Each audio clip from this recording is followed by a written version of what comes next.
I don't know if you've heard, but comic book fans are somewhat known for having strong opinions about the characters they love and the characters they hate. Welcome to Top 10 Nerd. I'm Andrew Boyd, and today we will be counting down the top 10 superheroes who fans love to hate. Let's dive right in. Number 10, Wolverine. To be clear, there are way more people who love Wolverine than hate him. I think it would be fair to say that he's the most popular of the X-Men, and no amount of hate from a vocal minority will ever change that. But looking at the character through the lens of the haters can be pretty fun. In some of the comics from the 80s that Logan appeared in, he hadn't quite developed the nuances that so many fans love him for, and the medium had a habit of making characters very bluntly state their feelings. This resulted in a Wolverine who wasn't just a surly loner, but was always interrupting conversations to remind people what a surly loner he was. For example, in Uncanny X-Men number 139, the team finishes up a session in the Danger Room, and Nightcrawler goes to get the team some lemonade, and Wolvie mentions that he doesn't drink lemonade, only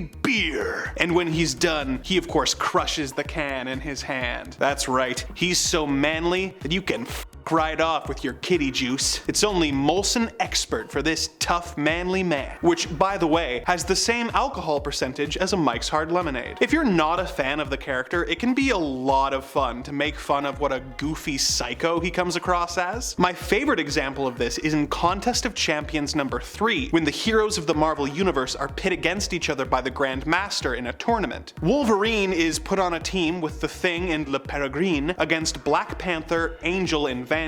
Wolvie immediately storms off, screaming about how he's a loner who goes his own way, to which the Thing says, okay. He then attacks Black Panther. T'Challa reminds him that this is just a game, but Wolverine busts out his claws and tries to murder him. The Thing shows up and is like, what are you doing? This is a game. And Wolverine yells out, I don't play games. Like, dude, calm down. If you're one of the Wolverine haters out there, I'd recommend giving Old Man Logan a chance. It puts him in a setting that justifies his surliness more than some of the classic X-Men stories do. Number 9, Jason Todd. When Dick Grayson left the role of Robin, Jason Todd took over. He was a tough street kid who Batman caught trying to steal the tires off of the Batmobile. He took Jason in, and in an effort to try and channel some of his rage, he taught him how to fight crime. Jason's Robin was quite different from Dick Grayson's. He was prone to talking back and rebelling against the Dark Knight, and as a result, a lot of comic fans hated the character. It got so bad that DC Comics came up with a publicity stunt where they had the Joker beat up Robin with a crowbar and then leave him in a warehouse that was rigged to explode. On the back cover of this issue, they included two 900 numbers that fans could call into for 35 hours to determine Robin's fate, like American Idol. In the hours that the phone numbers were active, they received 10,614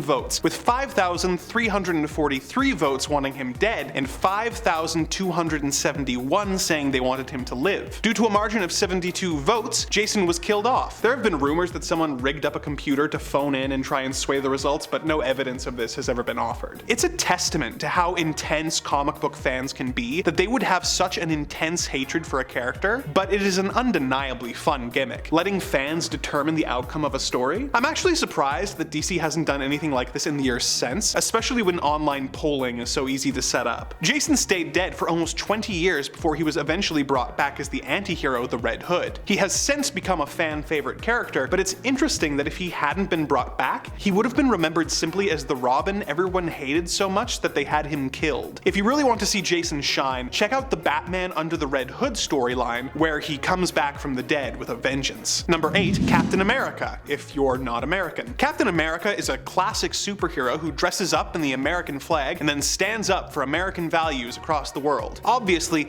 the character is quite popular among readers in the States, and his role in the Marvel Cinematic Universe has made him a household name all over the world. But sometimes he can rub readers from other countries the wrong way. I mean, a guy in a star-spangled suit showing up in your country and lecturing you about how you need to change your ways to be more like America is kind of uncomfortable. It brings up some imperialist, American exceptionalist themes that just don't play in the same way for other countries? It would be like if Guardian from Alpha Flight went into the States and started talking about the lack of government healthcare and gun control in the States. Many would agree, but others would feel like it wasn't his place as a foreign agent to talk about it. Same thing with Cap. This resulted in Captain America's first movie being retitled The First Avenger in international markets, and it's a testament to how well written the character actually is and how well he's changed with the times that more people don't take issue to him. Here in Canada, we sometimes make fun of him, but it's mostly tongue-in-cheek and with love. Check out the Man Out of Time arc if you need a way in. Number 7. Green Lantern. Hal Jordan's Green Lantern has been a staple of DC Comics for years, having his own series and being a founding member of the Justice League. He has a powerful ring which is able to create constructs limited only by the wearer's imagination. Despite having a passionate fanbase, he's also a character that gets dragged a lot by other fans. A big part of this is his various weaknesses. Some of these are misconceptions, but it doesn't mean they aren't brought up. For example, the original Green Lantern, Alan Scott, had a weakness to wood, so despite having a massive power level, he could be taken out by a guy with a baseball bat. This weakness is sometimes misremembered as being one of Hal's weaknesses, but this is a misconception. Hal's weakness is much dumber. For decades, the various Green Lanterns were unable to affect anything that was yellow. This resulted in some really silly moments for the characters, like when Jon Stewart couldn't defuse a planet-destroying bomb because the villain had painted it yellow, or when Batman and Robin painted an entire room and themselves yellow and taunted him while drinking lemonade. The fact that an 8-year-old Robin then beat him up and stole his ring didn't help GL's street cred. This weakness has since been removed, but more casual fans don't know this, and frankly, the damage has already been done. This, combined with a disastrous feature film that seems to be the go-to punching bag for its star Ryan Reynolds, has made Green Lantern an easy target for being made fun of and hated. And considering how extensive and confusing his lore is, I doubt enough people are going to pick up a Green Lantern comic to try and prove this conception wrong. If you are interested, you could do a lot worse than Secret Origins Green Lantern. Number 6. Superman. Superman is the original superhero who started it all. First debuting in 1938, Superman took the world by storm, spawning many imitators and essentially creating a new genre of storytelling. Despite his importance, he is often the subject of what I'll generously call think pieces, decrying that because he is so powerful he cannot be interesting, or that he is too morally righteous to be interesting, or that his costume looks silly with the red underwear he wears over his tights. If I had a nickel for every time I've heard this, I wouldn't be here making lists about the top 10 most powerful haircuts in the Marvel Universe or whatever. Superman is strangely considered both under and overrated by the fanbase. Personally, I love the Big Blue Boy Scout, who always tries to do the right thing in a world where that isn't exactly clear. Despite claims that he is too powerful, he regularly goes up against dangerous villains like Metallo and General Zod that are more than a match for him physically. Despite what some fans may say, the fact that he is so powerful and manages to stay so morally pure is what makes him interesting. If you're looking for a way to get into Superman comics, I would recommend checking out Superman Red Sun, where he lands in communist Russia and becomes a dictator. It's a fun Elseworlds tale that makes you realize what he would be capable of if he were misguided and how special it is that he's avoided that path. If you want a great take on his origin, where he's struggling with gaining the trust of the people he's trying to protect that isn't super dour, check out Superman Birthright. If you want a great Christmas story for the upcoming holiday that explores how limited he is even with his great power, check out Superman Peace on Earth, where he tries to solve world hunger for Christmas. He's not for everyone, but I think more of you are potential fans than you realize. Number 5. Jubilee. I'm not gonna lie,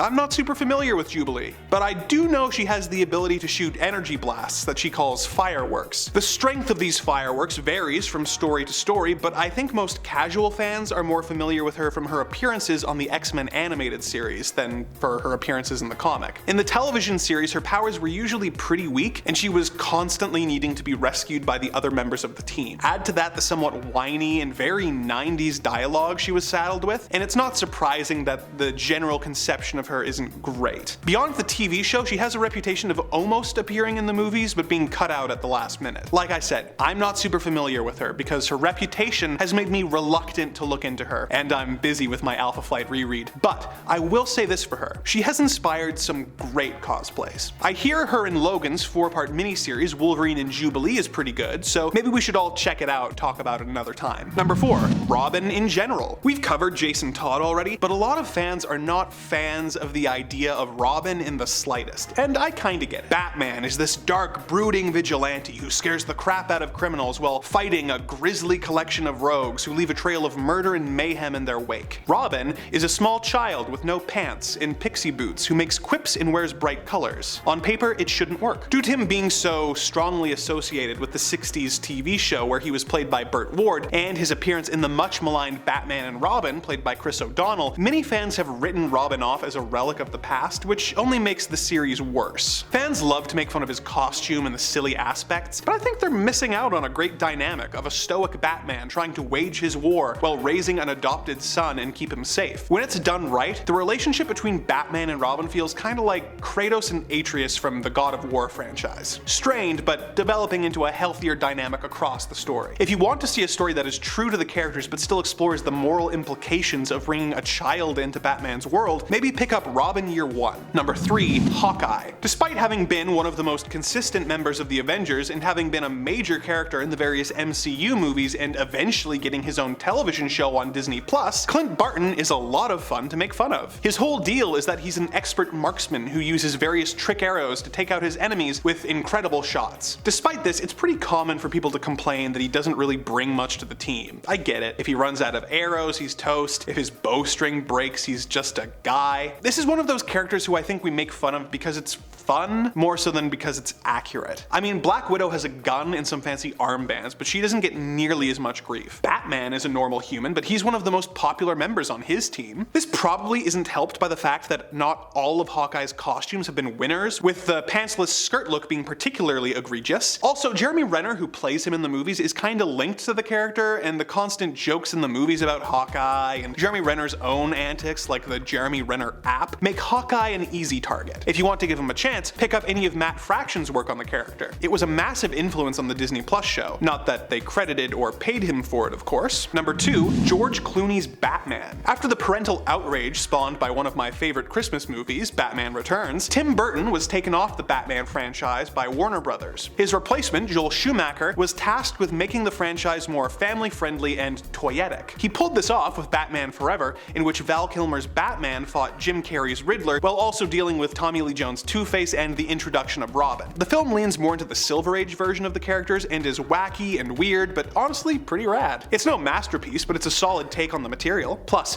Val Kilmer is the Batman I can most picture having a shirtless sword fight with Ra's al Ghul. It was a big success, and the studio insisted on rushing out a sequel. Val Kilmer chose not to return, and George Clooney got the role. While Forever was a family-friendly film with some darker elements, Batman and Robin was pure camp, leaning into the 60s version of the character for inspiration and being designed more to sell toys than to tell a cohesive story. One of the most dunked on elements of this film is Clooney's Batman. He's constantly making jokes, can barely move in the suit, and perhaps most infamously has prominent nipples on the costume. I mean, so did Val, but they were much more prominent this time round. The movie was not well received, and it put the franchise on ice for nearly a decade. Clooney apologizes for the film whenever he gets a chance, and claims that he is the man who nearly killed Batman. But is he deserving of so much hate? It was my favorite movie as a kid, and personally, I'd rather watch it than BVS because I think it's a lot of fun. But I'm not gonna stand here and say it's some hidden masterpiece. But I'd recommend checking out the scene at the end where he convinces Mr. Freeze to help him cure Alfred's generic movie disease. He uses his compassion to connect with Victor and helps him rediscover his humanity. This is the only live-action version of the character who brings this compassion for his enemies to the screen, which is weird because it's a really important part of the character. So while he's still probably the worst Batman overall, he does deserve some props for this moment. Number 1. Aquaman. He talks to fish. Come on! Aquaman is so much fun to hate, due to his most mainstream appearance for years being in the Super Friends TV show, and the fact that his original comics could be really silly. Aquaman will never really get the respect his ride or die fans feel he deserves. Yeah, in the modern comics he can summon massive creatures of the deep, but I'd rather remember him for riding dolphins and hanging out with an octopus named Topo. The fact that he fights villains like the Fisherman, who's a guy who uses a fishing rod and trained dolphins to help him smuggle illicit substances into France? I mean, come on! Aquaman has such a goofy reputation that the movie felt the need to cast the toughest looking man alive, Jason Momoa, as the character to try and counter that. But as great as Jason is, it's still Aquaman. When I think of Aquaman, I picture the robot chicken version of the character before I picture the movie version. If you want to read some Aquaman, check out the trench run on the character, but as badass as they try to make him, it's still Aquaman. Any other heroes you love to hate? Let us know in the comments below, and remember to like and subscribe for more Top 10 Nerd.